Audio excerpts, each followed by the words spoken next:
Tata ஆட்டோகாம் system, check குடியரசை சேர்ந்த Skoda group, இந்த 2 நிறுவனங்களும் சேர்ந்து இந்தியாவில் ஒரு ஜாயின் வெஞ்சரை உருவாக்கியிருக்காங்க.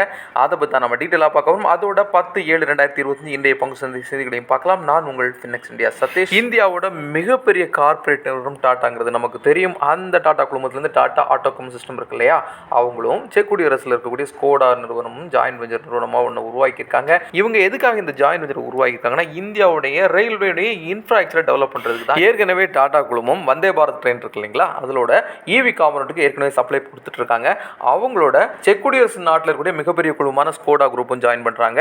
டெக்னாலஜியில் அவங்களும் பெரிய டெவலப்மெண்ட்டில் தான் இருக்கிறாங்க. யூரோப்பியனுடைய டெக்னாலஜியை இந்தியாலையும் அவங்க பூத்துறதுக்கு எக்ஸிஸ்டிங் இருக்கக்கூடிய வந்தே பாரத் உட்பட பேசிக்காக நாம் பார்த்துருக்கக்கூடிய ட்ரெயின்கள் உட்பட மெட்ரோ ரயில் எல்லா இடத்துலையுமே அவங்களுடைய டெவலப்மெண்ட்டும் அவங்களுடைய டெக்னாலஜியும் பூத்த போகிறாங்க. அப்படின்னா இவங்ககிட்ட என்னெல்லாம் நம்ம கிடைக்கும்னா, கன்வெர்ட்டர்ஸ் கிடைக்கும், டிரைவ்ஸ், ஆக்சிலரி கன்வெர்ட்டர்ஸ், இந்த மாதிரிப்பட்ட நிறைய விஷயங்களை ஜாயின் வெஞ்சர் அடிப்படையில் நம்ம வாங்க முடியும். இது மூலமா இந்தியன் ரயில்வே ஏற்கனவே இருக்கக்கூடிய மாடல்ல இருந்து இன்னும் அட்வான்ஸ் மாடர்னைசேஷன் ஆகிறதுக்கு நிறைய சான்சஸ் இருக்கு.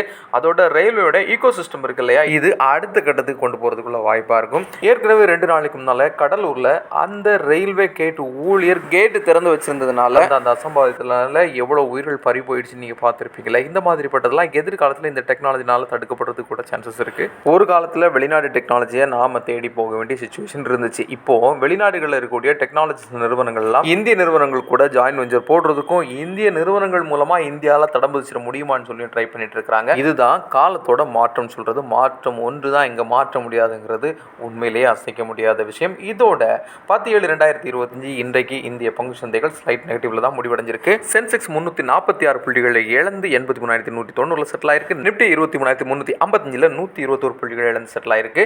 மாருதி சுசுகி இன்னைக்கு டாப் கெனரா இருக்காங்க. அரௌண்ட் 1.4% பாசிட்டிவ் க்ளோஸ் ஆயிருக்கு. HCL tech top loser around 2.76% டவுன்ல க்ளோஸ் ஆயிருக்கு.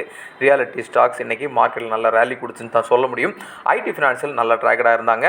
எஃப்ஐக்கள் நேற்றுக்கு 77 கோடி ரூபாய்க்கு இந்தியாவில் பர்ச்சேஸ் பண்ணியிருக்காங்க. இன்னைக்குள்ள ரிப்போர்ட் இன்னும் வரல.